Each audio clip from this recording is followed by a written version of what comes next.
Welcome to the Mix Minus podcast. It is a year later, as it always is, for the NBA playoffs preview show. We're getting a lot of back-to-back shows. We're getting some inaugural events. This is the 2017 edition, and it's, as always, fun. We got 16 teams playing each other. A lot of teams out. But back with us are Greg Hrinya, he was at the Examiner. What is it now? Access.com. Access.com, and he's not at the Nets Arena, mercifully. Yeah. But you're covering the NBA in general more. Yeah, general NBA writing, So you got a good feel on everything going on. Yep. And somehow you said you watched 79 Nets games this year. Yeah, they're still the local team. They still have a special place in my heart, and wow, how'd you do that? I stuck with it. What did you learn about the team this year? They've got a long way to go. That's what I learned. They've got a long way to go. What did you learn about yourself? I've got a long way to go. It's quite a team to watch.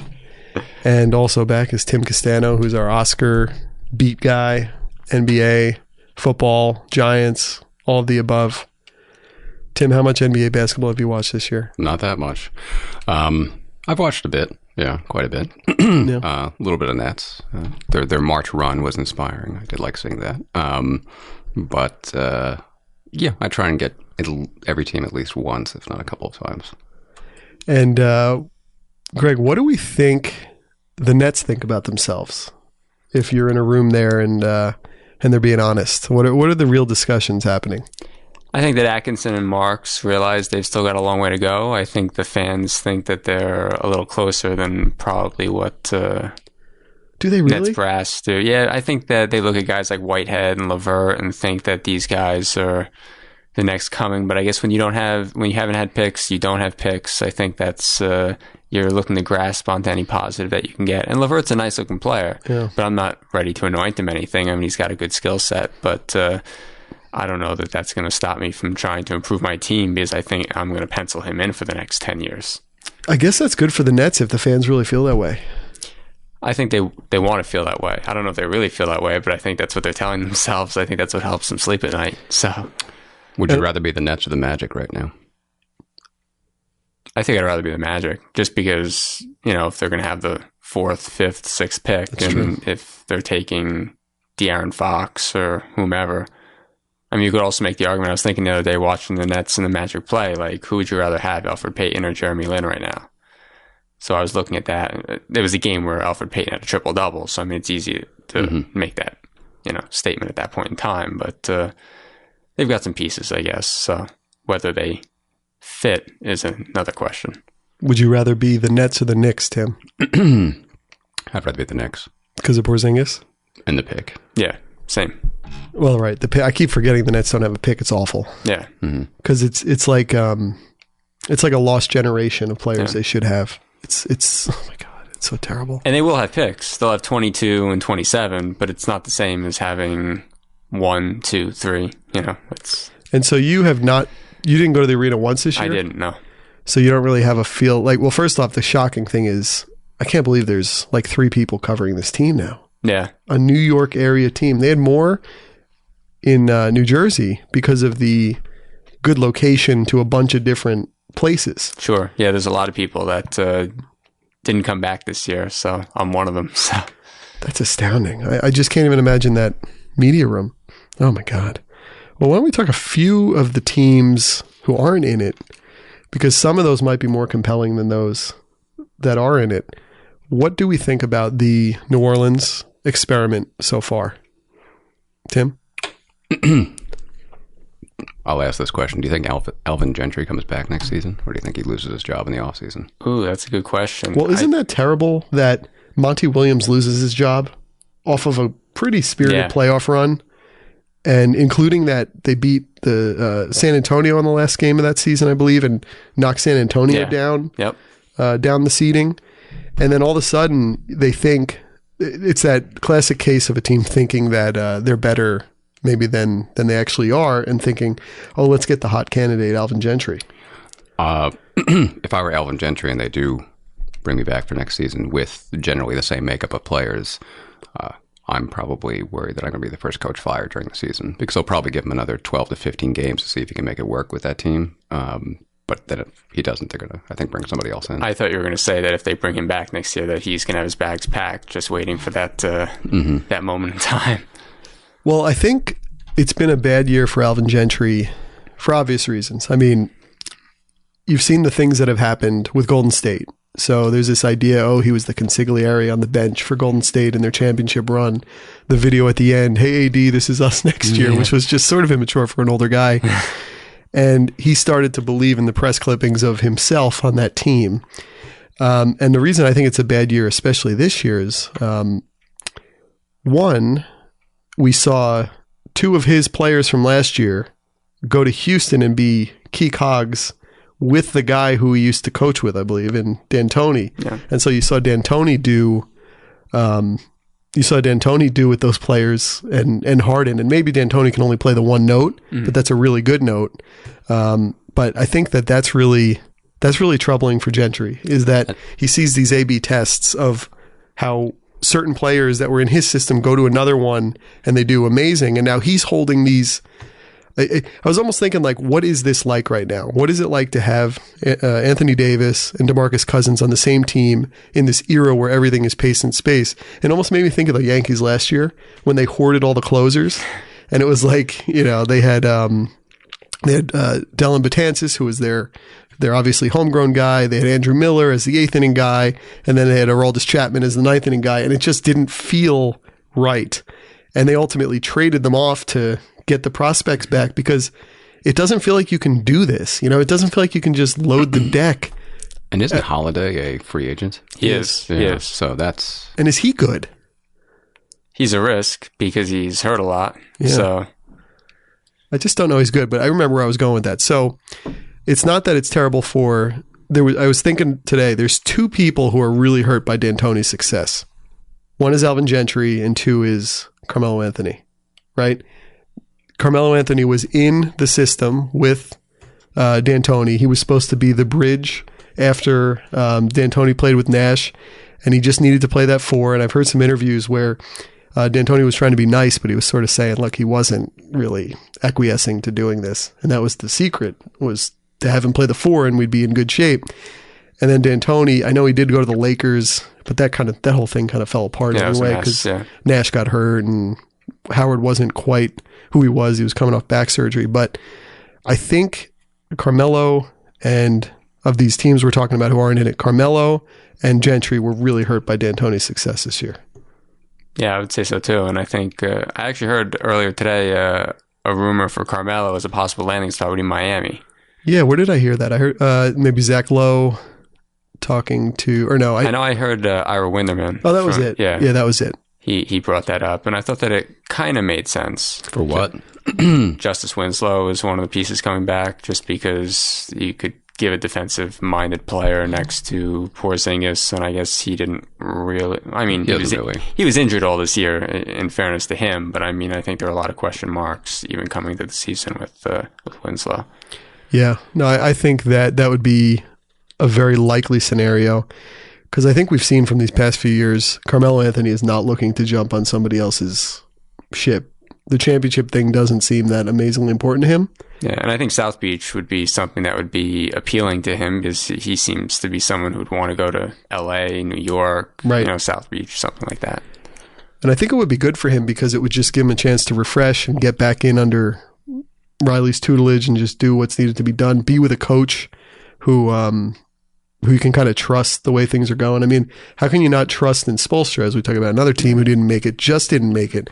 How that team ended up 41-41. They were like 11-30 and then finished like a 30-11. Yeah. Mm-hmm. That makes zero sense, right? Yeah, I mean, for me, he's the coach here. I know he's not going to win it because they didn't make the playoffs, but I mean, I don't know that there's a coach that did a better job with what he had. I mean, they basically took cast-offs from every other team. I mean, Toronto didn't want James Johnson. The Nets, I mean, the 21-win Nets of last year didn't want Wayne Ellington or Willie Reed, and he made these guys all serviceable. Deion Waiters, basically played better than Dwayne Wade in that same role. I also give him credit for Whiteside. The fact that after absolutely. Whiteside got his contract, I was worried he was going to dip, but he did not. That's a great point. No, he did a very good job. I mean, there were a lot of those contracts actually signed last year didn't pay off for those teams. Yeah. Like they Tyler Johnson. They either didn't make it or they just periphery made it.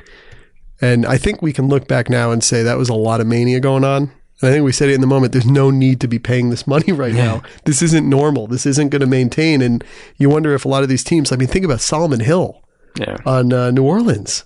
Like New Orleans is sitting there when they brought in Cousins, and it's like, we just don't have players. And it's like, well, then why did you give Solomon Hill, like, what was it? It was some ridiculous amount, like $12 million or something. Well, I think the biggest defender was Bismack Biyombo going to Orlando. Because, I mean, he was, not only did he get like $70 million, but like he was known as this interior defender, and Orlando couldn't protect the paint when he was in the game. So, I mean, it's like he took the money and ran. So, well, he was one of those scenarios of the guy having a really good playoff run. Yeah. Right? I found most of Orlando's moves curious over the last 12 months. Yeah. The fact that they ended up trading Oladipo, what turned into Sabonis, and for what eventually ended up being, what did they even trade Ibaka? Well, they got Ibaka, and then they turned him to Terrence Ross and a first-round pick. So, I mean, but a worse first-round pick. Oh, right? It's a late first-round pick. Yeah.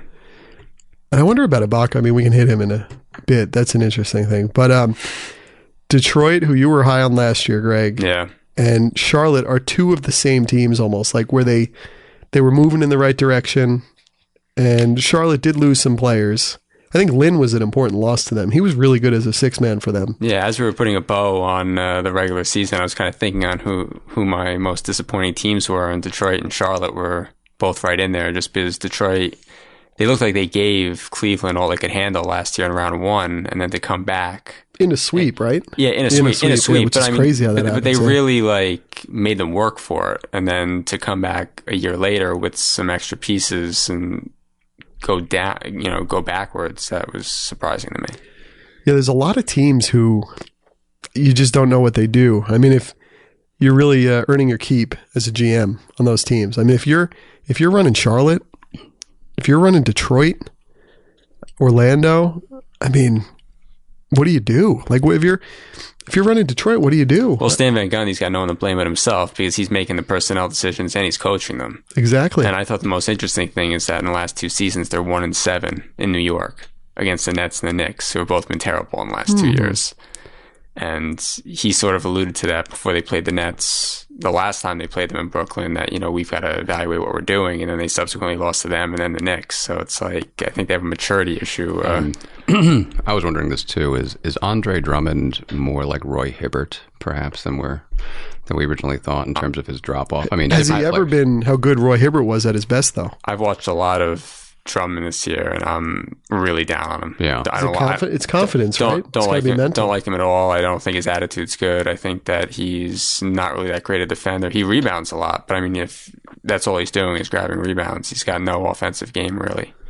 And obviously, he's going to shoot 35-40% from the free throw lines. And Reggie Jackson might have just had the boost of being traded to a team and being given the ball as the main guy last year, and maybe he's just not the main guy after all. In his defense, I think that he was still plagued from some knee problems, that he had like off-season knee surgery, and maybe I'd give him another shot, saying that he wasn't right this year. I'm willing to give him another shot next year. But I mean, a guy like Drummond, I think I kind of know what he is. Right. Go ahead. I don't know why, but I can see Detroit and Orlando making a trade in the offseason. I could see them just doing something like that. Yeah, I can see Reggie Jackson in a Magic uniform next year. Oh, I don't even know if that helps things, though. I don't know if it does either, but that just seems like... No, it definitely seems plausible, but you're right. It's just like trading spaces. I don't know that there's any growth there, but I mean, I could totally see that too. I almost think what the NBA has to do is bring Jerry West and maybe like 2 or 3 other great personnel people into a room and say, all right, you guys take everyone from the 5th seed on and just do what you got to do to make this thing more competitive. Because there's just too many games. I mean, I only have a limited, really, bandwidth that I can watch any game, right? So, like, I really lock in for the big ones. I've mostly locked in. I just love watching Golden State. I know people would say it's like front running or what. I want to watch good basketball, and I just love watching them. I love watching them when they had Durant. I didn't love it as much as I did last year, their team, but I love watching them, seeing how Durant plays. I love watching them when Durant left. I love watching them when like Durant's the guy and Curry's out. There's just something about that team that's so dynamic. But outside of them, there's so many duds. I mean, even teams who get to like 48, 50 wins, some of them you're just like, wow, how did they get to 50 wins? Those are NBA wins. I mean, I remember one time this year, there was like a Saturday night game and I said, oh, let me really lock in on this because I want to see Utah. I'm just not watching Utah, whether it's the time zone, whether I'm just not that interested because there's another game on. And like, they're the type of team you forget 8 guys who are on their team and you go, oh, I would like to watch that. Oh, Joe Johnson's there? All right. And I remember I locked in on the game and they were down like 18 already to the Spurs. And you're just like, this is the worst. I feel like the league needs to be like reassembled each year from the 5th, give the top 4 seeds their due, let them keep their teams, but let somebody just make this thing work because I mean, you have the time, the inclination, you're writing about it, but it's gotta be hard to watch some of these games. Yeah. Well, especially in the primetime games where in the last 2 months, half the games, teams were resting most of their players. So you've got these primetime games and guys aren't even playing. Going back to Utah, though, I actually think that Quinn Snyder has done a really good job there. Oh, certainly. I mean, defensively, yeah. I mean, he's really built that system. But, I mean, it's been a couple of years. We've sort of been waiting for that to happen. But, I mean, they're not captivating. They're not going to beat Golden State. So, I mean, there's a plateau there. They feel like kind of Boston West to me, yeah, but with bigs but like a ton of, not no name, but just a ton of like interchangeable bigs against where Boston has more interchangeable wings. Yeah, but I feel like there's a trade mix with those teams that might make the league better. If they were to play Golden State, I mean, I think Gobert gets neutralized some because of how many jump shots that Golden State's taking and making. So, I mean, I don't see their defense being as big a factor if they were to play Golden State, and that's part where that would be a quick series too. Who was the team when you would watch, or when you'd sit down at night, or did you have a plan of who you were going to watch that night? Or did you who would you sit down and just start watching? Say just not the Nets, though. Anyone but the Nets. I mean, like, I would watch the games after the Nets, and if the Nets weren't playing, typically I'd try to get, like, rivalry games. Like, if you'd get, like, 2 Eastern teams that are of note. I like to watch the Cavs a lot, too. So, I mean, teams that are better, maybe playing, like, even if the Cavs were playing the Pacers, let's say, or the Hawks, or a team like, a game like that, where maybe both teams know each other a little bit, and it might be a little more interesting from that standpoint. And the last team from the East is Philadelphia, who has a lot to show next year. They had moments. They had a run where they were like well above 500 during the run, I believe. It was around the turn of the year. Yeah. And I remember my big moment this year was where I live out here in Western New Jersey. The NBA League Pass broadband blackout zone thinks I'm in the Lehigh Valley because of my cable provider. And I decided this year, so I could get the Nets living here on League Pass broadband, which is like, whoa, big shock. And this year, Philadelphia got interesting enough where I called up NBA League Pass and worked through the whole thing to let them know what my real IP address was. It promptly did not work eventually, but I did have a VIP account to be able to see the Sixers play, and they were fun. And I think things could fall for them really well in this draft lottery, where they might get 2 out of top 5, right? Depending on how things fall with the Lakers. The way that it looks now is like they have a 53% chance of getting the Lakers pick. Wow. That's just so like the Lakers have a 47% chance. So it's Phoenix. Isn't Phoenix the one who out-tanked the Lakers at the end? Oh, yeah. The Lakers won, too. Yeah. They won games at the end. The Lakers won 5 out of the last 6 games. The Nerlens Noel trade.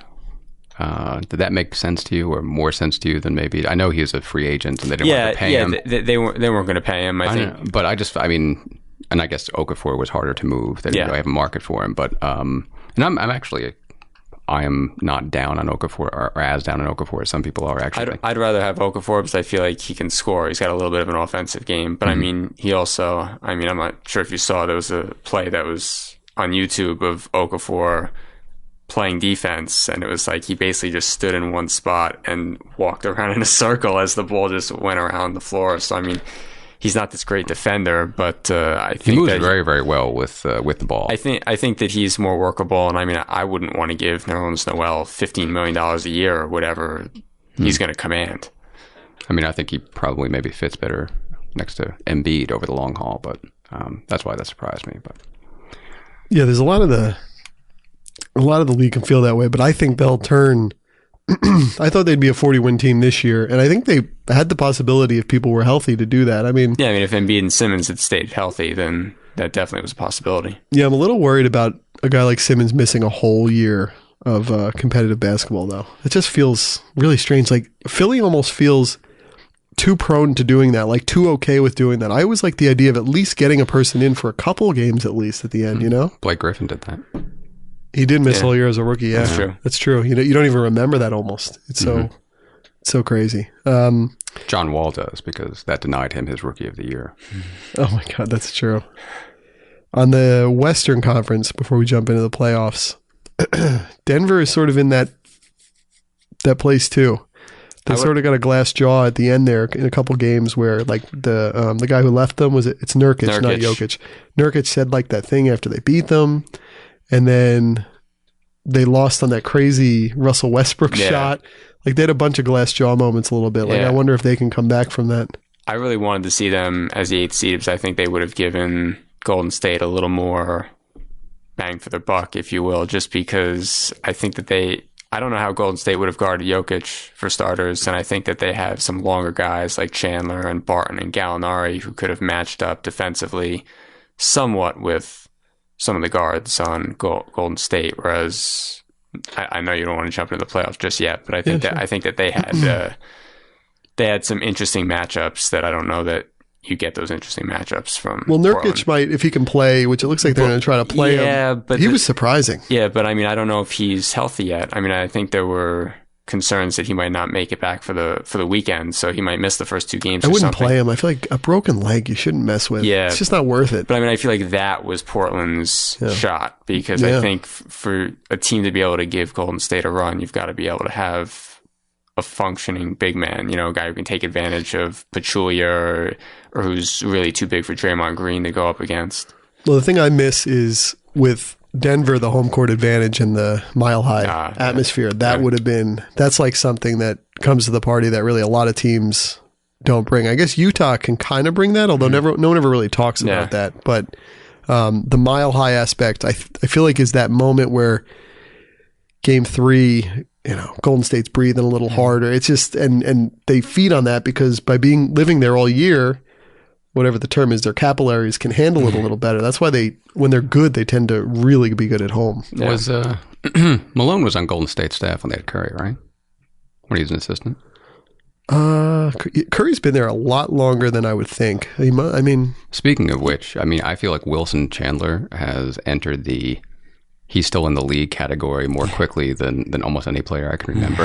That's very true. So I seem like, Wilson, that's right, he's still in the league. Yeah, they kind of go to it's like a witness protection program type of deal.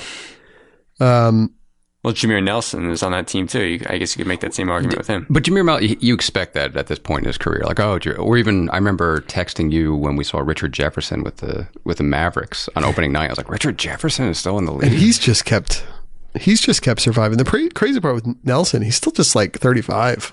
I mean, he's as old as Dwayne Wade, But when they're in your public eye, you just you notice it when they're not for longer. I think Minnesota was a complete shock. Their record is flipped from what I thought it would be. I thought they'd be much better. Considering how much talent they have on their roster, and young talent. It's not like they have old guys. I mean, they have guys who should be able to. And they got the coach, and they never really bought in defensively like you would have expected with Thibodeau. Which doesn't make sense. Yeah. And also, I think Wiggins might end up being one of these players who has these like supernatural nights, and these, when you kind of look away for a sec, he'll put up like 45 points. But when you're watching him and honing in on him, he's still such a super athlete that's his asset. I don't know if he knows how to play basketball very well. You see a lot of his box scores where he'll have like 35 points and like 2 rebounds, 1 assist. Right. And like, that's it. I mean, it's like he's not impacting a lot of other facets in the game. He's a more talented Rudy Gay. Yeah, I guess he is. Although Rudy Gay was maybe, he was more refined though, I like Wiggins. I'm not ready to write him off. No, certainly not writing him off. Not write him off. Yeah. Just look for reasons why maybe they struggle a little more than we thought. I feel like they bought in a little bit more toward the end into the defensive philosophy, that they were picking it up. Yeah. So maybe in the offseason that will help. And also they expected more of their rookie. Yeah. That was a disappointment to them. Yeah, Castano, in the last game of the season, he did have 16 assists, so they can take that. You know Take what, that, though? take that in the offseason, yeah. As opposed to resting their players like the Nets. April is fool's gold. It's like it's like September for baseball. Yeah. Like, oh, we hit 480 in September, and it's like, there's call ups and there's. Did Rubio? I mean, does his play this season present them with a problem in the offseason in terms of what do we do with Rubio? Where it seemed like they were ready to move on from Ricky Rubio, but he played. They need him now. Yeah, he played fairly well down the stretch. The problem is though, playing well is when we're seeing him playing well and he's getting the numbers and everything. I think it's just so hard to fall too in love with anybody when you're a 31-win team. And also, let us not forget that Minnesota could have drafted Steph Curry. And it could have been Ricky Rubio. Didn't they have two shots? They did. They had two shots to draft him. They did. Instead, they went with Johnny Flynn. Yeah, out of Syracuse. And Rubio. Well, no, it was Rubio. Yeah, Rubio's been around a long. And they also drafted. Who's the other draft? Was it Nate Robinson or Isaiah Thomas? They drafted. Not Isaiah Thomas. There's a third guard they drafted who had some success, and then I think ended up in Denver. Ty Lawson. Oh, okay. They drafted in the same draft. They drafted Ty Lawson. Wow. Yeah, Ricky Rubio, Johnny Flynn, pick to pick. Yeah. Well, but on top of it, we worry about that for Minnesota. But how about being Memphis drafting Hasheem Thabeet, number 2? Yeah. The team to beat, Hasheem Thabeet, and Tyreek Evans going 4. I mean, that's what happens in drafts. I mean, they had Kevin Love too. They did. He didn't make the playoffs 6 straight years. Maybe. Well, no. Memphis had Kevin Love. They drafted Kevin Love. Right. They drafted and traded. Trade for OJ Mayo. Yeah. All right. Is there anything else about the teams who didn't make it that we haven't covered? Sacramento. Well, I know, but I don't even know how to cover that because Sacramento actually became a little more interesting to me after they traded Cousins, because you saw Labissiere. He was actually a lot more polished than I expected him to be, just because I feel like Calipari was a little down on him in college. Like he was coming off the bench and seemed like he wasn't there yet, and so I didn't expect anything from him, and he actually has a pretty decent jump shot. Coley Stein looked pretty usable, so I mean, I think that trade actually ruined the entire trade market for this season. Especially, I think Brook Lopez would be on another team if not for that trade. Once they realized how little the return was on DeMarcus Cousins, I mean, anyone picking up the phone with the Nets is like, well, what do you want from Brook Lopez? You got to be kidding me. Yeah. With this guy. So I think there were a number of trades that did not happen because of the DeMarcus Cousins trade. But I wouldn't say I don't think it was their best option, but probably not a bad option. I mean, they can move on, and they get the potentially two lottery picks. That's right. And Buddy showed a little something. Yeah, he actually was really good. And I mean, again, as you said, it might be a little fool's gold toward the end of the season, but I mean, he shot the ball well, and he looked a lot more capable than he did when he was in New Orleans. When he was in New Orleans, he looked like Julius Hodge. That's how I thought his career was going to be. There's a lot of times in the NBA when you focus. I'm watching every night, but I'm watching big games. Like I'm having a hard time just dropping in on Sacramento and Phoenix. I have a hard time doing that, especially with it being later. There's just so many other things. There's Narcos. There's like a lot of things I want to be watching. But when you do watch that way, and it's often why the guys who watch the NBA or who cover the NBA for like ESPN, like Zach Lowe or Kevin Pelton, they will keep a spreadsheet and put all the games on the spreadsheet and then have it run an algorithm, and it tells them what to watch each night so that they can see every team play twice within 2 weeks, I think. Like that's how they do it. So, they'll also record them and watch games, but the actual live game, it's a spreadsheet tells them what they're watching tonight. So like they won't watch the primetime game because they have to see all the teams. But when you watch the primetime games, you literally forget players in the NBA. Like, we talked about guys like Jameer Nelson and everything, but you forget immediately guys who were just drafted this year. Yeah. And then you're like, oh my God, that's unbelievable. Like I forgot Buddy Hield was even in the NBA. Yeah.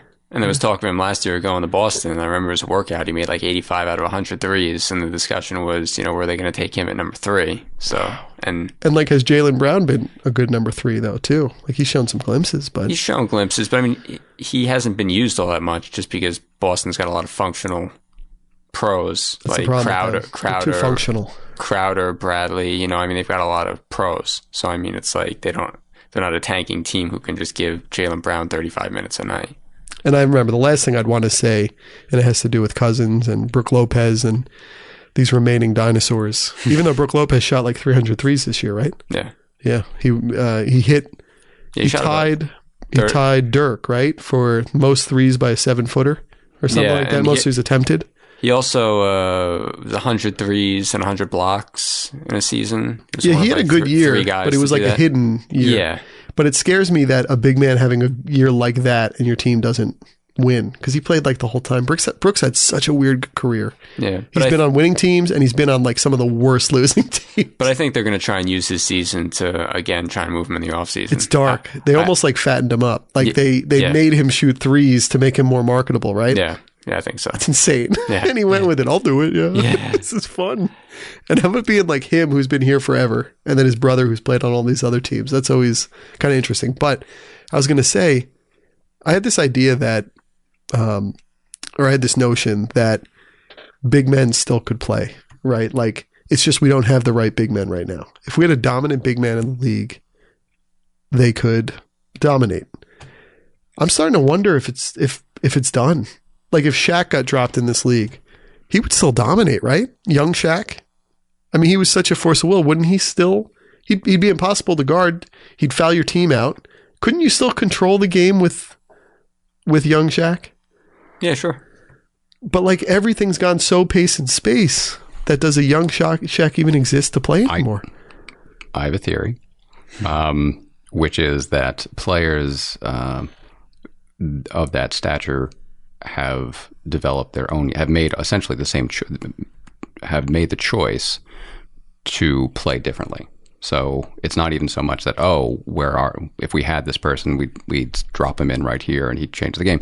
That person, I think, has made a choice much younger that he is going to refine his game in a way that is that fits the spacing, that fits the so they game. catch it upstream. Mm-hmm. You would never get to the. I don't think you're going to find the down low player just because they're they're self-selecting them out of that system. And like Karl Anthony Towns, for example, shooting threes. Right. Yeah. I mean, he doesn't have to be out there shooting threes. Which goes back to my theory that Kevin Garnett is the most influential player in modern NBA history, for three reasons. One, being really starting the prep to pro trend. I mean, others had done it before him, but he was really the one who led the way. So it'll be like AG and BG. Two, his contract. His contract is what imposed the rookie scale and the salary cap. That's really what finally drove it. And then, so the modern NBA economics owe to Kevin Garnett. And then thirdly, being a 7-footer who plays facing the basket.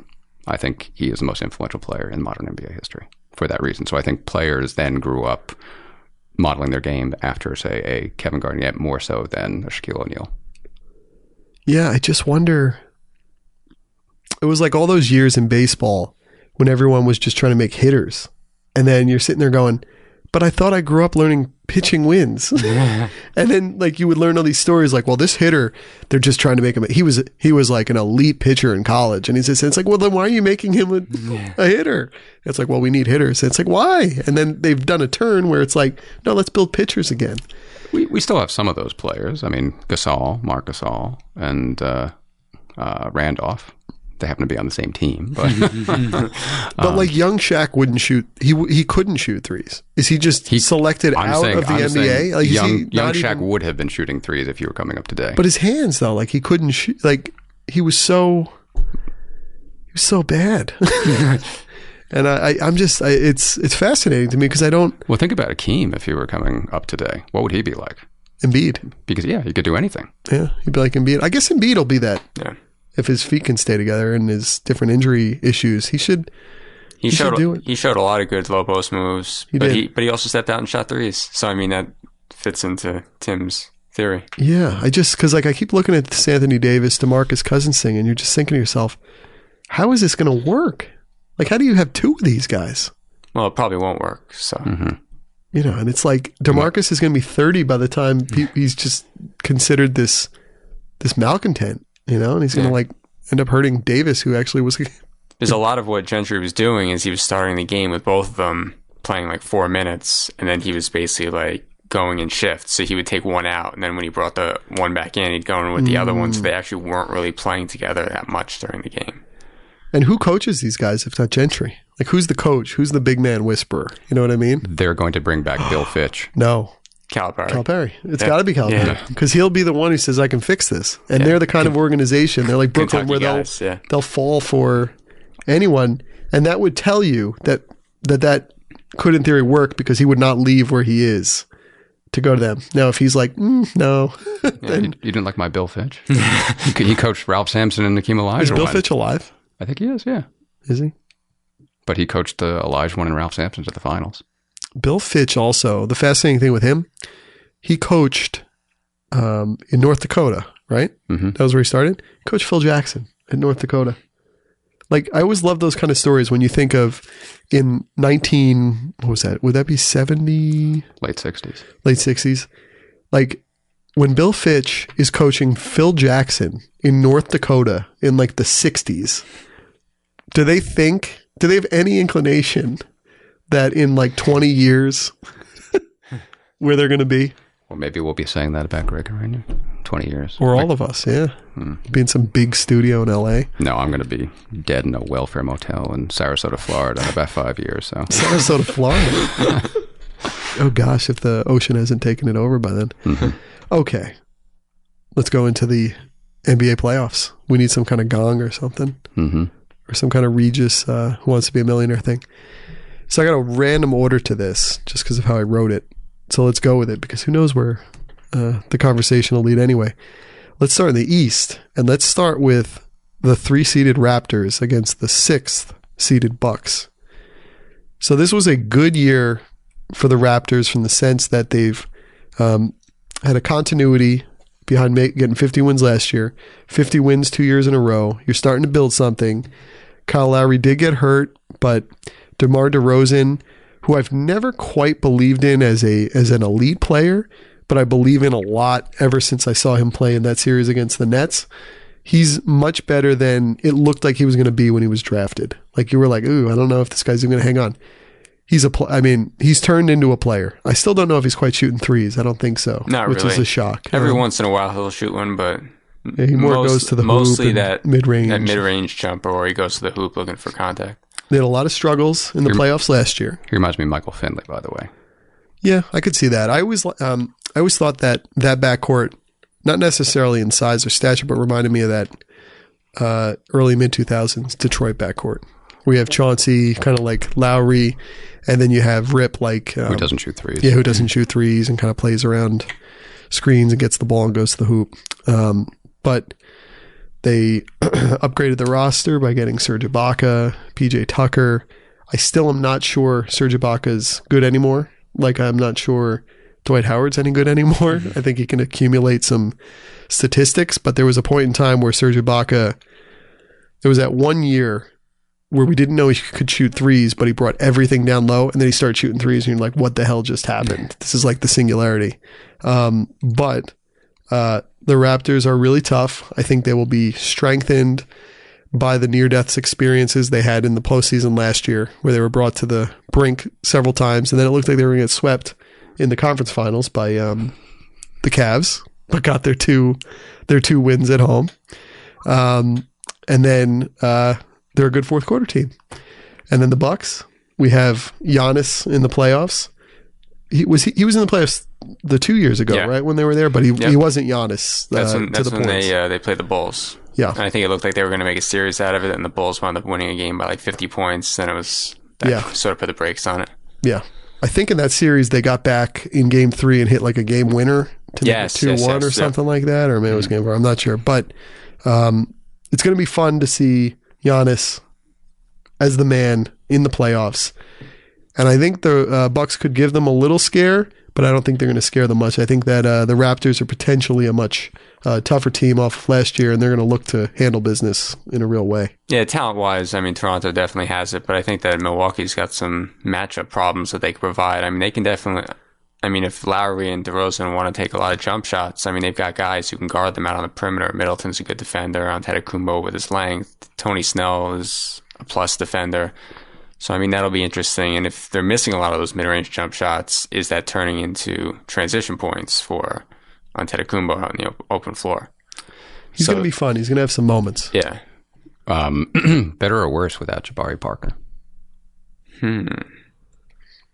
Probably both. I mean, it depends on... I think they don't really know because they haven't had him enough to say.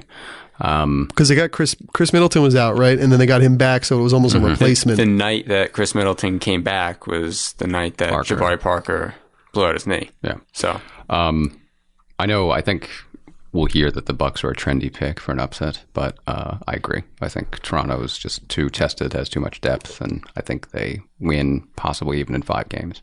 I would say Toronto in 6, but I mean, I think out of any of the East series, that would probably be the one that I guess if I had to pick an upset, like if you were putting a gun to my head and saying you have to pick an underdog in one of these series, I guess that would be the one that I would take. Interesting. Okay, so that's where we are with the Raptors and Bucks. Next, I have on the list here the number 2 Cavaliers, which either hurts them or they're like, whatever, versus the number 7 Indiana Pacers. Cleveland is an interesting team. I think Cleveland just got senioritis. Yeah, I think they got bored. You know, I think in some ways they're like that person who lets themselves get out of shape in the winter, Tim. And they kind of, each year you're able to do your routine, you know, eat your egg whites and cottage cheese, and then you get yourself down to beach weight and you show up at the beach and you got your abs. But I think 6-7 years in, it gets a little harder to get yourself back into shape each time. And I'm thinking of LeBron because it's really LeBron's show here. And this would be his 7th straight finals, which is absurd in the modern NBA. But I think sometimes it gets harder to get yourself back into shape. And while you mentally know you can get there, your body might not, fall into place to do that. Sometimes injury can happen to yourself when you're trying to get into shape. And that's my one worry, is you go to that well too far and you can't get yourself out. But on the flip side, you could argue that he played too many minutes this season, which is crazy. So it's kind of what's the balance? Is it playing up to form, which means I think playing him more minutes, or pulling back on his minutes? And I read recently that some people are questioning Tyronn Lue as a coach. What's new, right? Yeah. Think of how many guys have been. That's the burden and the blessing of having LeBron James. But the question is, why is he playing so many minutes, or why does he not have the stature to pull back on his minutes? Don't you think it's because as a coach, you just come to think he's indestructible, and like he's not speaking up, and you're not going to pull a guy like Duncan. Never had a problem with being told when to come off the floor. 30 minutes, I'm out. But I also think LeBron teams, no matter how great the players they have on the team, in his times in Miami, first time in Cleveland, this time in Cleveland, he's so great that no matter who you are, you always pale in comparison. I was always shocked at how much of a lesser player he made Dwayne Wade look, even when Dwayne Wade was still pretty much an elite player. Like, he's that much better. He's the eclipse. He covers up the whole sun. Right. And if you look at Cleveland's roster right now, I mean, this is probably the best roster they've had of any of the 3. Like, let's say they go to the finals this year. I mean, they have the most talent this year. Kyrie Irving is a year older. They added Kyle Korver, who's 49% 3-point shooter. Completely. You would think that like this would be the year that they just cruise in there, and I think they're going to get back there. But I think that it's going to be, even in the Pacers series, it's going to be a grind, I think, for them to get back to that point. Well, and hopefully that April 2nd game that was played between the Pacers and the Cavs is like a preview of how this series could go. Double overtime. Give us like 2 of those games where it's mano-a-mano Paul George playing LeBron. But I think it's interesting when you brought up how good, and for all LeBron complained, and he's allowed to complain, he's the best. You better keep complaining because it's just money, and you chose to come here with the understanding you guys just don't worry about it. Cleveland's going to fall to being a joke when I'm gone. Yeah. So you better just put all the money in and try to get as many championships as you can now. But it plays back to, I think it was about this when we were talking earlier today about the statistical significance. Mm-hmm. That no matter how much more you throw on, it only makes you incrementally better, right? Yes, yeah. We talked about that with Durant. bringing Durant. It was Durant we said it about, but it could be with this, right? If you want to. Yeah, the point was that, in surveys that above, randomly 600, 800 participants, even if you add hundreds or thousands of more, it doesn't move the needle. It doesn't make a statistical significant difference. And that's kind of how I feel with Durant going to Golden State, which is how much better. Yes, when you add a player of his caliber, it will ostensibly make the team better, but how much better statistically? Will it be a statistical significant difference in bringing him on that team? Well, you're right, because it's not like they're going to start scoring 150 points a game or they're going to add another ball to play with. So, it never happens, right? I've shared this point with you, shared with a couple people. It's crazy.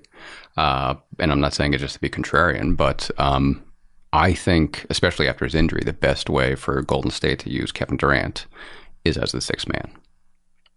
That's because I think the team how much better could that offense have functioned after last year and the previous year as that unit. But if you bring him off the bench, you are adding a dimension that nobody can possibly compete with.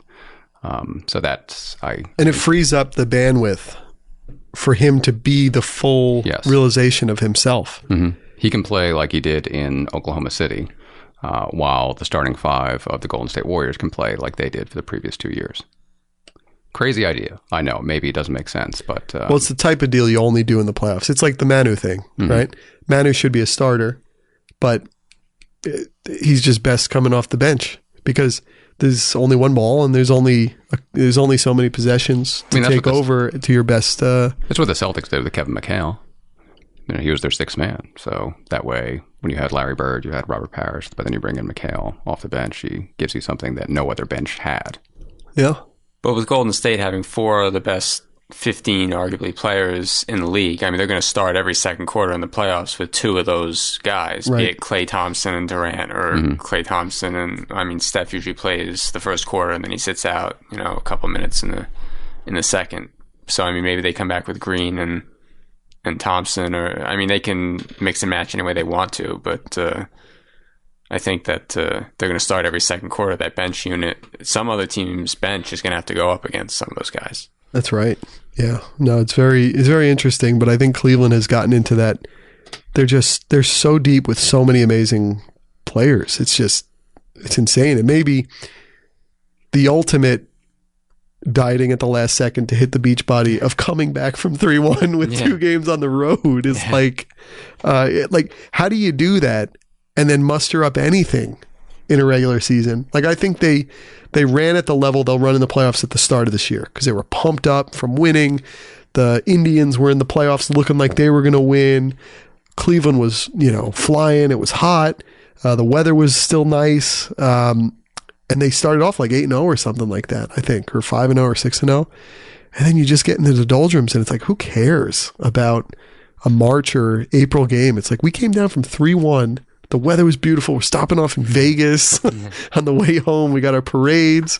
And it's just, you can't muster it. They're all they're all veterans too. And I know Kyrie's young, but he looks oldest of all of them. Like, that's the funniest part. And he hit the 3. So I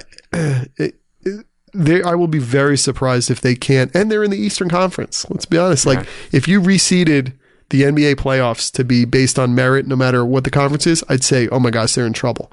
But just like last year, they're going to have runs where they're bombing teams out of the arena. They're hitting 15 threes. They're defending like insanely. They're going to show what's what. They just did it against Boston, right? Like last week. This is their preseason, unfortunately. And you're not going to fix that. As long as LeBron keeps going to the finals, there's just nothing in the regular season's unfortunate. But there's going to be no worry. And the Pacers, that's another team. Like, I don't know that they should have fired their coach last year. They're completely unchanged in a way. They had to win they had to win their last 5 games basically to get to this point, which is sad because they were out of it and then now they're the 7th seed. Yeah. And if you look at some of the players on their roster, they really shouldn't be in that situation. They basically took last year's team and they added Jeff Teague and Thaddeus Young. It shouldn't have been that much of a grind to just overvalued Miles Turner. Yeah, like Indiana's they're in a brutal spot because Larry doesn't want to give up, and Paul George doesn't sound like he really wants to stay. I made two predictions before the season that Paul George would be on the Celtics and that Memphis would be in the Western Conference Finals.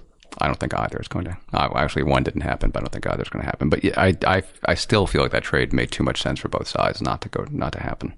Absolutely. I mean, how hard was it to turn Indiana on this year? They're just not worth watching.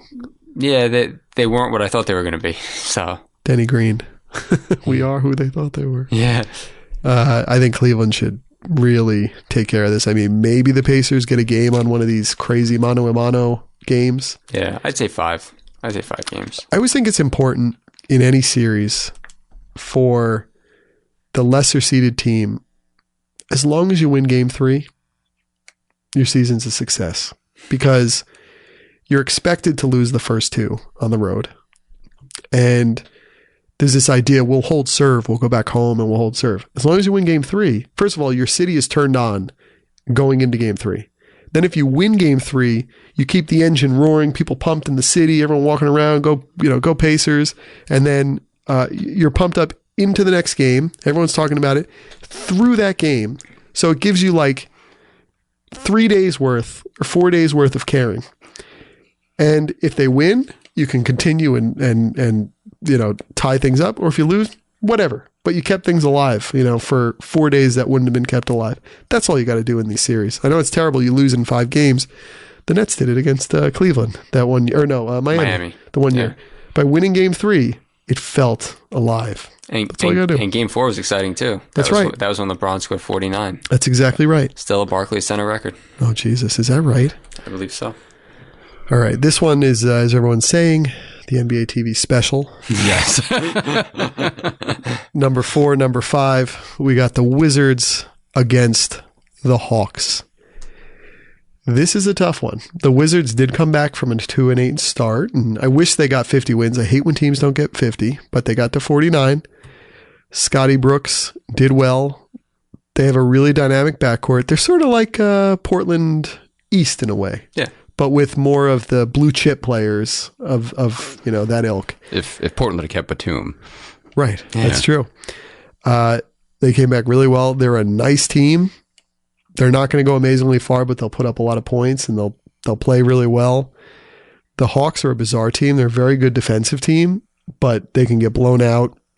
Their best player is basically Dwight, and they struggle offensively sometimes at times. So playing Paul Millsap, who will get you like 45 in this series, probably in a game, which is always strange. But Dwight is Dwight. 2 years in a row now, he's at 13 and 12, which you can't hate on, but it's sort of like it's just not. It's not enough. But I did, of all these weird teams that I don't really watch, I did see the 2 games of the Hawks, which were shocking. One was that crazy comeback win where they beat Houston in Houston. Okay. And like Tim Hardaway Jr. put up like 17 in the fourth quarter or something. And then when they were down 26 against Cleveland, right? Yeah, it was like 2 weeks ago. It was Masters Sunday. Yeah. I was watching the Masters, and then I had the game on my computer. And it's a 26-point game. I want to say it was like 93-67. In like the fourth, right? Going into the fourth. So they're either just so uninspiring as a team to play against that you get defended and all of a sudden they're back. But there is not much to this team. I think the Hawks need to be taken care of in the first round. I know. I mean, I in my opinion, it's a quick series, 5 games maybe for the Wizards. I mean, Atlanta was looking to break down their team at the trade deadline, basically. Yeah, so press pause on the rebuild. Yeah. So I mean, what do they really expect out of these playoffs? I said it's the same team minus Jeff Teague, minus Al Horford, minus Kyle Korver. Yeah. If I told you at the beginning of the season, like none of those 3 players are going to be on this roster next season, but they're still going to be in the playoffs. Does that speak worse about the Eastern Conference or about those players? I think it speaks well for their coach. Yeah, that's true. He's I think Budenholzer is a good coach. And he's the personnel guy, right? Or no? Nobody knows because their personnel guy keeps getting... That's true. keeps putting his those foot in his African mouth. things. Oh, God. Yes. I think Wes Wilcox, I want to say, has the title, but I think Bud is like president of basketball. Kind of the same thing with Stan Van Gundy. Yeah. So I think that he has a big hand in the personnel, too. Yeah, so this one, we need the Wizards to go on just to just to plan. It's the more dynamic team to watch. Mm-hmm. Now, the next up, this is my potential upset alert. You were saying you think Milwaukee is your alert. I have a weird feeling, and I'll probably look dumb in about 4 days, but I have a weird feeling that the first-seeded Celtics and eighth-seeded Bulls are going to go to a seventh game. That wouldn't surprise me, but which will be horrifying for the Celtics. Yeah, I wouldn't be shocked, but I'd be very surprised if the Celtics lost that series. But I mean, could it take 7 games? Sure. I mean, I could see a lot of those games being in the 80s points-wise. I mean, I could see both teams being a bit of an offensive struggle. Well, even the Celtics team that won the last championship, their first 2 rounds were 7 games. And they weren't playing amazing teams. They were like Atlanta and then I forget who the second one was. But that was scary for them. But also, I don't look at Boston as like your typical number 1 seed. Maybe it's like when Atlanta was the number 1 seed and Cleveland was the number 2 seed and Atlanta played the Nets. I don't know that people looked at that team, even though they won 60 games, and said, oh, this is the number 1. Well, you know team. what it kind of feels like, actually? The 2001 Nets, who have the posters up there, they were the first seed. They were the 1 seed that year, right? And then they played the 8th seed, or 2000. It would have been 2002 at that point. 8th seed Pacers. Pacers, and it was when they played 5-game series. Yes. Pacers went to 5 in that epic game 5. Yeah. I could see, and you needed to come out of the fire in that to like, people were like, oh, they were phony winners, paper tigers, and Kidd took that thing. I don't know if Isaiah Thomas has the ability, he has the ability. I don't know if the focus is on him. You're putting world-class defenders doubling him.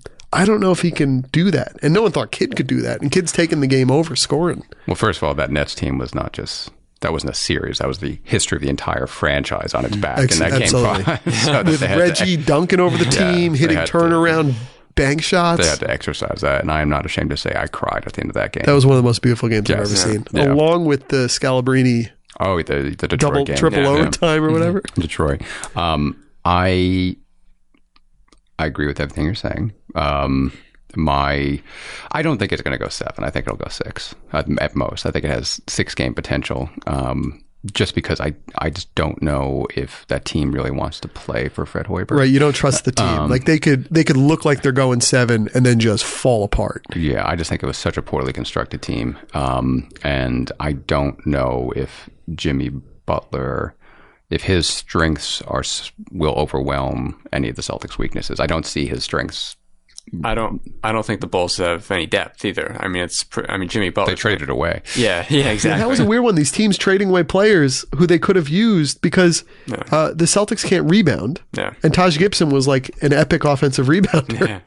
I mean, that's interesting. The thing that is fascinating to me, though, here is much like that Nets series, the old grizzled player who has had moments coming back. I mean, I was shocked Dwayne Wade's coming back for this. He's been back, 3 games? Yeah. Dwayne Wade had one of the most surprisingly good postseasons last year. He was really good in that postseason. I mean, in all the series. I mean, he was that was mano a mano with Toronto. I mean, that was just fun. So I think there's that. I think these guys they're more seasoned with playoff play. I think Rondo coming back to Boston is fascinating, and maybe he has the ability to, of all people, to lock down an Isaiah. But I think we're going to see what Isaiah is made of, and I think he's made of a lot. It has nothing to do with him. He was born this way. It's just you're 5'9". It's very hard to get shots up, and he does. But I think that they're going to be able to be maneuvered. I mean, both teams have to work so hard to get their shots, and in the playoffs, that makes for ugly basketball. Yeah. They have to work very, very hard. I think, I mean, not to dwell too much on this, I actually think Isaiah Thomas heading into the offseason with the Celtics, it might be one of the more interesting stories out there, because if the Celtics get one of those point guards in the lottery, what do? Do you really want to pay Isaiah Thomas $180 million when you have a sensational rookie who plays the same position? You can't, and you just wish. I mean, Greg and I were going on a Twitter conversation back and forth on this. You just wish you could put the cat back in the bottle a little bit and say, "Look, Isaiah, you mean so much to the city. You are a legit player. But for us to win a championship, you need to be our sixth man. You need to be our sixth man because he is an epic sixth man. Oh, I said that. His highest and best use is as a sixth man. I always felt that way with him. And I was thinking to myself, if they ever had to kind of cut ties for them for good reasons, if they were to get the Lonzo Ball pick or something like that, because he will not come back and play with. You can't come back and be the sixth man at this point, obviously. It wasn't like he was drafted here. I'd love him to be like the sixth man on Golden State. That would be really fun. That's like the one team where he probably would be potentially okay with doing that. But I was saying with Greg, it almost reminds me in the football kind of way of like Drew Brees on San Diego or Kirk Cousins on Washington, where it's like the team just sort of doesn't want them, but the player outperforms enough where you have to make the polar decision to either keep or cut loose. And the NBA doesn't quite have a franchise tag because he would be the ultimate franchise tag player. The team would just keep franchising him. There's no need, like people don't want to sign him to a long-term deal. And it's hard because he's mythological in Boston now. And I can't lie, it's amazing watching the guy. It's just like him getting shots up in the fourth quarter when everybody knows he's going to shoot and no one else on his team can shoot. And it's this little guy like just going through everyone and scoring and having almost like the preening aspect of a Allen Iverson. It's fun. But if they don't move on in this first round series as a 1 seed against the player that they probably will be kicking themselves they didn't trade for, you got to make that decision. Well, if they get bounced in the first round, I think everything will be on the table as far as what they should do with team construction. That's right. But like in that sense, they almost can't feel bad for themselves either. It means that they're that good at coaching players up and that they're that good at finding players who can out-deliver their expectations, right? I mean, that's the difficulty. Like they don't necessarily want to be the 1 seed. And that has a lot of burden. Let's go to the West unless there's any other thoughts, because the East is sort of the JV outside of our LeBron. Here we'll start with number 1 and number 8. So we have the Golden State Warriors against the Trailblazers. I think the Trailblazers could get a game in a normal world, but I think the fact that Kevin Durant came back right at the end here, he is going to be getting his moments in, and I think that's trouble for them. I think that's trouble for Portland. I think it's a sweep. I'm not even going to give him a game. Especially if Nurkic. Yeah, I think that's a big part of it. If he's not healthy or if he's not 100%, then they lose one of their biggest advantages in terms of trying to pound them down low in the paint. We have a guy, Phil Stevens, here actually, who's a fan of the podcast on Facebook Live, who actually, I've been waiting for this question. Said, will Nurk Fever run wild against the Warriors? That has been a shock. That's one of those deals, like a lower profile Cousins Davis thing, the Nurkic, Jokic with the weird names, and that they were on the same team, and that maybe they were getting in the way of each other. Yeah. And Jokic is the much better player, I think we'd say. Yeah. But what Nurkic did in Portland is astounding for a mid-season acquisition. But it's important to note that for a long portion of the season, maybe month and a half, 2 months, that Mike Malone was actually starting Nurkic over Jokic, and Jokic was actually coming off the bench. That's amazing. That didn't last a long time, but I mean, there was a point in time where Mike Malone had to have thought that Nurkic had this was every bit as equal. And Portland got a pick as well. Let's not forget that. That's pretty amazing. I mean, their backcourt is so good that this is just what they were missing. That down low piece. And you almost wondered, there was a discussion that maybe Dwight, right, before this year, that would be a good spot for him. Yeah. But like Nurkic might be, they don't need an elite big. They just need a big who holds things down there and creates some space down low, because the backcourt is just, it's so good, but things just weren't firing with Portland this year. It just wasn't working. Well, isn't that why they signed Festus Ezeli? They wanted a big man to down low to kind of take some of the pressure off of the guards. That's exactly right. Yeah. And it just wasn't firing. And then the Nurkic thing. I love when trades just turn a team around, and what they finished like 17-6 the rest of the way, and Damian's doing what he does. I mean, it's it's pretty amazing. But yeah, I think we're going to see a sweep. Right? Yeah, I mean, if he goes off for 50 one game and they steal a game and it goes 5, I mean, I guess anything's possible. But I mean, I'd feel pretty comfortable saying a sweep. Yeah, I think it's going to be careful. What happened to Evan Turner? He's another one of those deals, $70 million. Yeah, it just didn't work. He worked in Boston. He didn't work in Portland. He's like D'Antoni. He just works in every other. He works out in every other place. Now this one has a lot on the line. Number 4 Clippers against the number 5 Jazz. This might be even tougher for the Clippers because this is it. Yeah.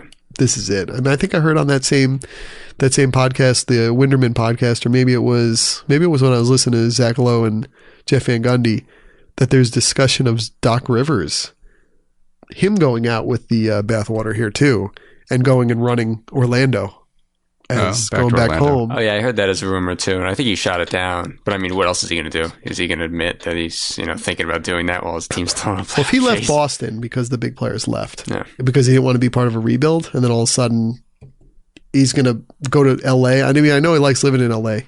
Who doesn't? But he's got the home in Orlando. Everything looks good there. But this is interesting because of how much is weighted on this series for them. Because the Jazz are tough. They're like a huge no name. I mean, they got names, but they're throwing. It's like a hockey team, right? Yeah. With shifts. Yeah. I mean, they're going to give them. This is going 7, right? Yeah, I would say so. And I think, this is a big series for LA because, if they lose this series, you have to break it down. Yeah, you have to break it down at that point because, it's like Golden State is still in its prime. So, it's like, where are you going if you can't even get past the first round? Especially when you got your players breaking down, like in the seasons. And Chris Paul is going to be a free agent, even though why would he want to leave? But you got Blake, Chris Paul, JJ Redick are all free agents at the same time. You got big money in DeAndre Jordan. You got, older bench guys. This is it. You have Austin Rivers. Yeah. You can just turn the whole thing around. Does Austin go back to Orlando too? Now, where are we with the Jazz though? I told you I tried. Joe Johnson could win him a game. Yeah. Still. Yeah. Joe, with all his money he's made in his career. But I'm not buying Gordon Hayward as like an upper echelon player. I think he's a really good player. Is he a guy who's going to carry a team? He doesn't even carry him as much as like Isaiah Thomas can carry a team. Yeah. Right? I would say so, yeah.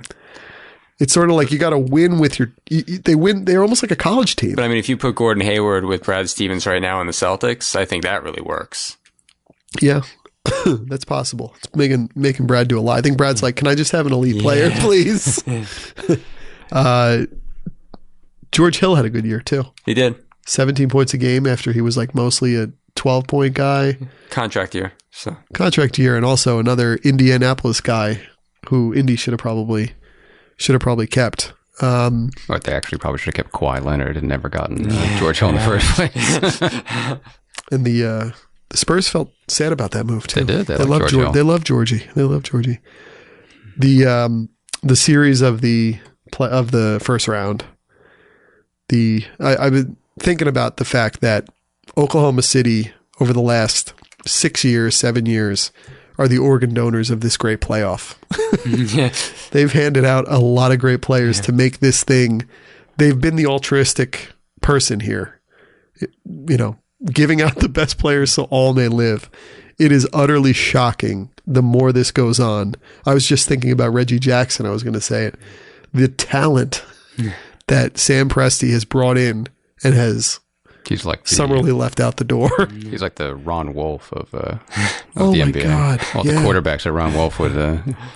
Yeah, or it's like a coaching tree, but they're players. Oh my God. So we got Houston number 3, Oklahoma City number 6. A lot of people, and I think it's sort of the same argument with the MVP. Who do you have MVP? It's one of these guys. Westbrook.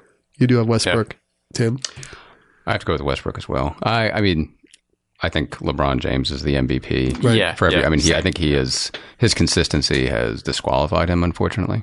But if you're asking me if it is a 2-man race, I'm going to go with Westbrook. A month ago it was not, but Westbrook did every single thing he needed to do to seize it. Right? From winning the triple-double thing to averaging a triple-double to the times, I don't care who he was playing, but the times he took the team on his back to win a game by himself, hitting a 50-foot shot to knock a team out. Like, it's just unfair not to give it to him. I feel like a lot of the people for Harden are digging so deep into the analytics, and it's like, just watch the two teams play. And it's like, they are so, not taking anything away from Harden, he had a phenomenal year, but they're just so reliant on Westbrook. I mean, if you look at the talent around him, if you took him off their team, they're the worst team in the league. I mean, Andre Robertson, Taj Gibson, I mean, these are not offensive players. I mean, you could make the argument that the second best offensive player on the team is probably Enes Kanter. Well, it should be Oladipo. It should right? be, but I mean, he's not very good, is he? Who? Oladipo. In spurts. But it's like shocking how much when I talk about how LeBron almost eclipses the players on his team, Russell eclipses the players on his team to the point where it's like, that guy was like a number 5 pick. Yeah. I mean, he makes them look little, like he's playing on like a YMCA team. And I've heard many make this point. Bill Simmons made it. Like, the only thing I would counter on what you just said is everybody was talking about how unbelievable this Oklahoma City team was when Kevin Durant was there.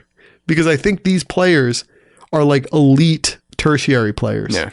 But they're maybe average secondary players, right? It's crazy how that one, it's like they always say, like the furthest move for anyone is the one seat over from being an assistant coach to a head coach. Yeah. Like when you move people down the line, it's astounding how much they're not these elite players anymore. Well, when you take away Durant and you're asking Andre Robertson to fill one of those roles, I mean, I saw a stat the other day that he's shooting 25% from wide open corner threes. That's 6 feet of space.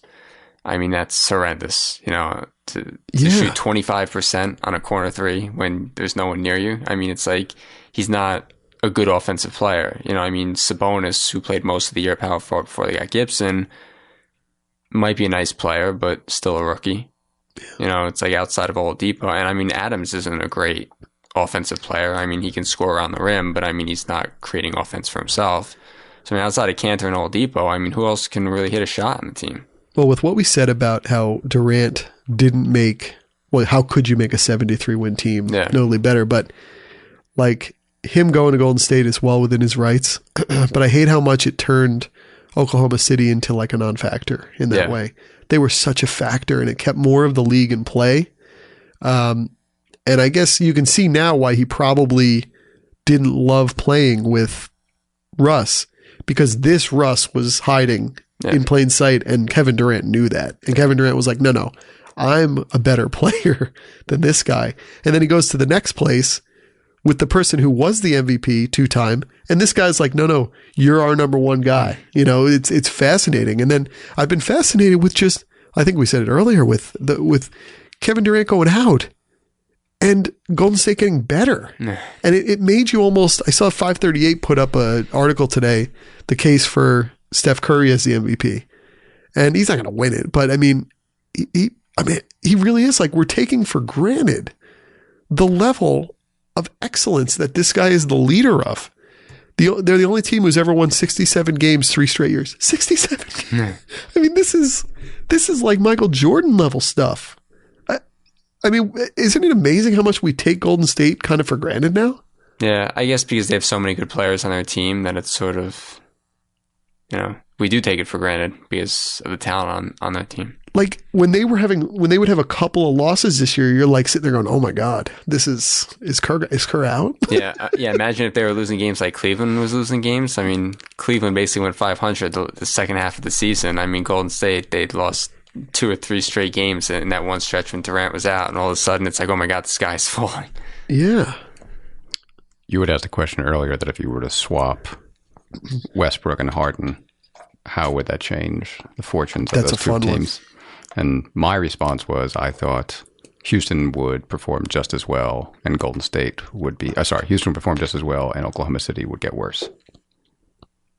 That was my response. I think you're right because of how good the 3-point shooters are that they surrounded Harden with. I mean, Gordon's a great 3-point shooter. Anderson's a great 3-point shooter. Ariza's a functional 3-point shooter. Even Beverly can shoot threes. Isn't it fascinating, though, that those same guys were on the same team with the elite player the year before? Yeah.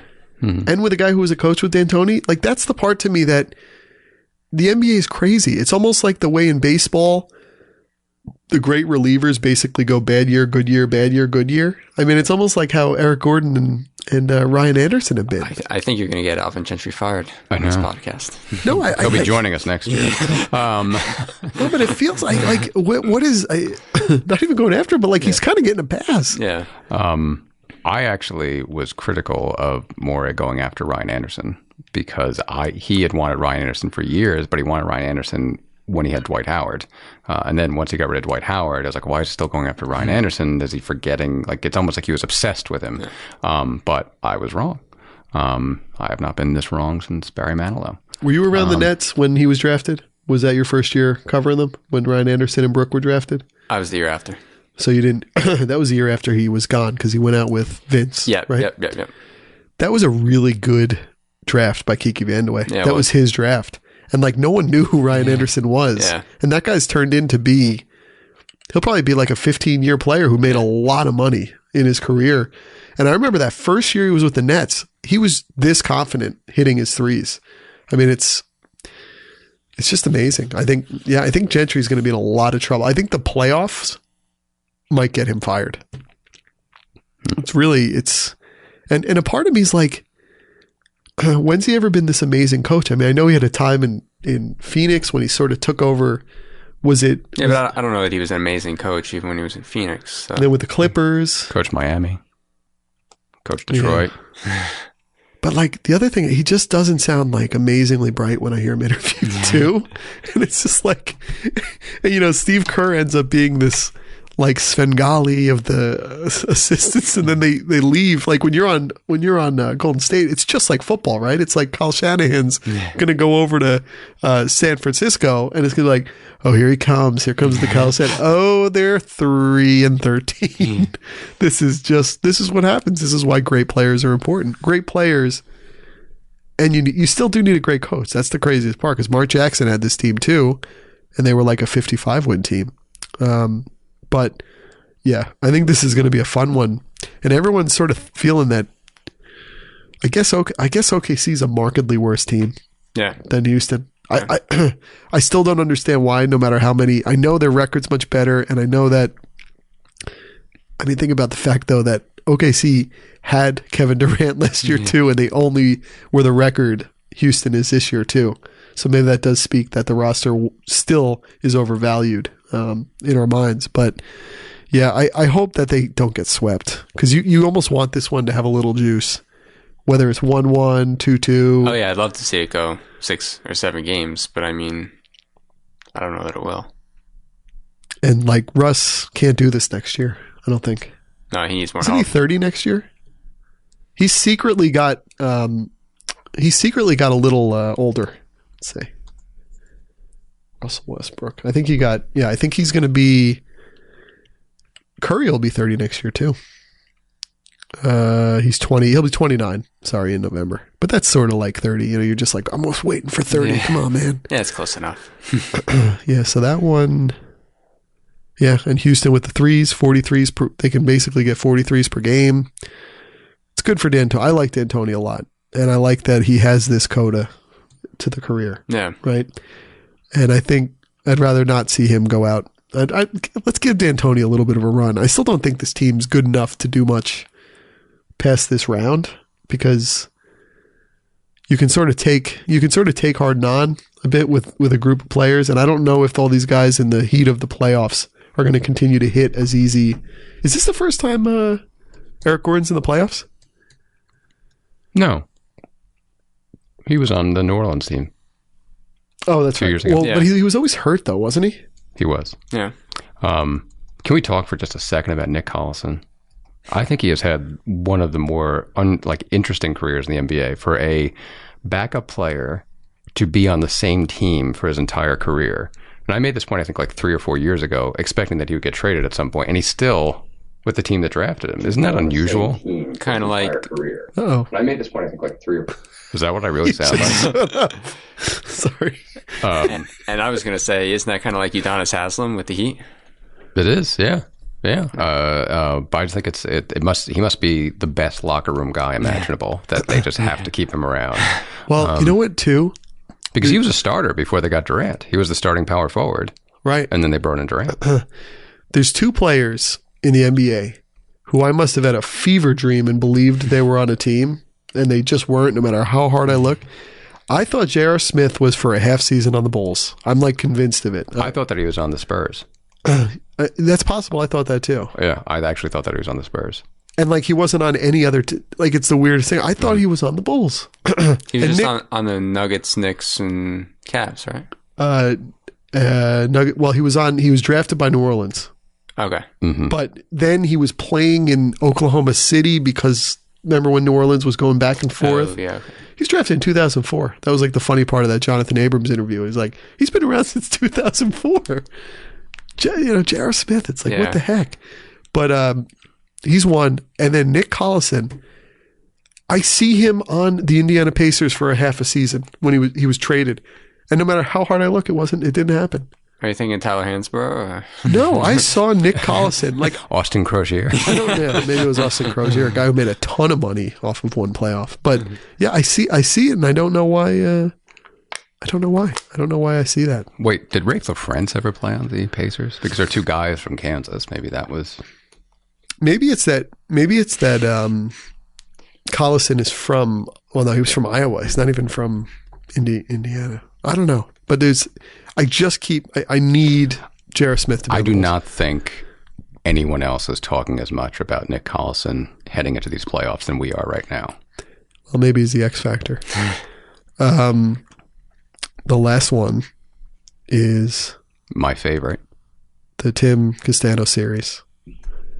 The Farc Castano of the number 2 San Antonio Spurs against the number 7 Memphis Grizzlies. My Grizzlies. So the one thing I forgot to say, one good for Atlanta by just getting here this year. How many years have the Atlanta Hawks made the playoffs in a row?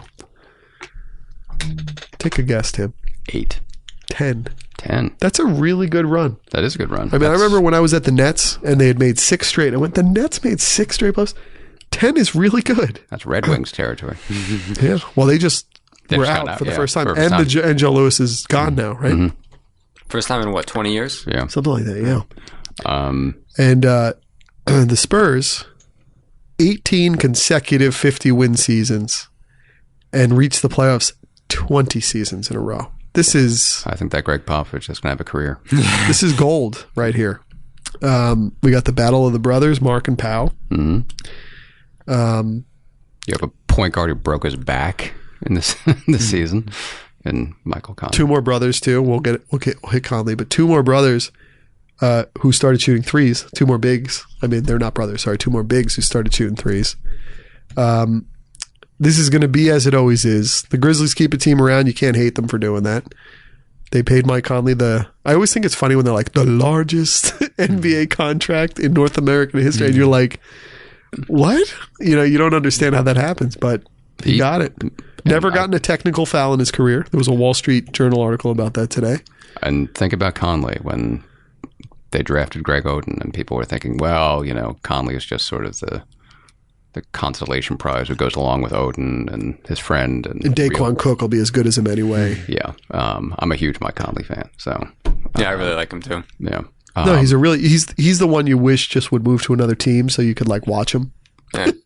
Well, he's such a good two-way point guard. I mean, you have so many point guards in the league who are, flashy offensively, great scorers, but they don't give you anything at the other end, and he plays both ends of the floor. So Yeah. Yeah, he's good. And Kawhi, I'll tell you what, Kawhi has taken it to the next level. yeah, And he was at the highest levels. I mean, he has the perfect career because he was forced when he wasn't quite ready, but he worked as hard as anybody. He was forced into an amazing role as a 4th option who took over and he won the MVP, the finals MVP, right? He did. Took over. So everything's money for the rest of his career. He got his championships. And his Defensive Player of the Year awards. Defense Player of the Year, but he keeps getting better. I mean, he's hitting threes. I always thought he was like Roberto Clemente, where it's he never got to he always hit mid-20s home runs, but he never could get to 40. Kawhi Leonard is a 40 home run hitter now. yeah. And he's a lot of people's dark horse for MVP. I've read a few stories where I think Zach Lowe has him as MVP. Yeah, his name has been thrown out there a bit. The thing that I think hurts him is that the Spurs are 6-1 when he doesn't play. So He doesn't touch the ball in every, like, the same way that, say, Westbrook and Harden do. No, he doesn't. But which I don't think is a bad thing, but it's just in this particular season that probably hurts him in the race.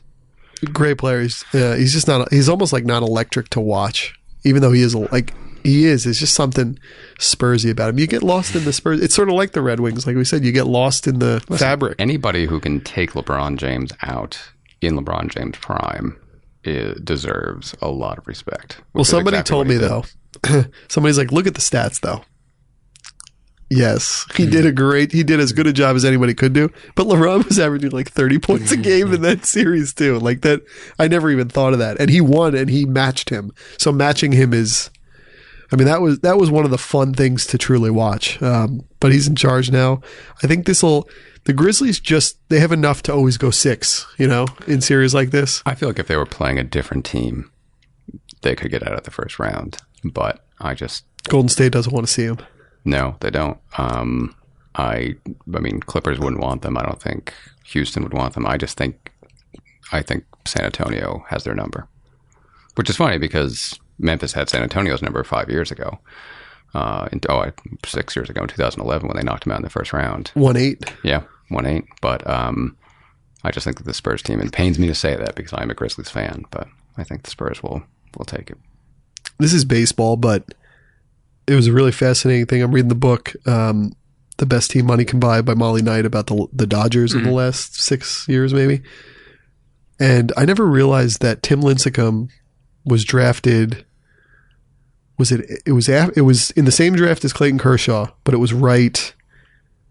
I think it was right after him, like 1 pick after maybe, or 2 picks after, and or 1 after. But they had the choice. I don't remember what it was, and they were really worried, the Dodgers, because everyone was worried about Lincecum because of his size, but everyone said that about Pedro, and they had let Pedro go, and so they were like, "Oh man."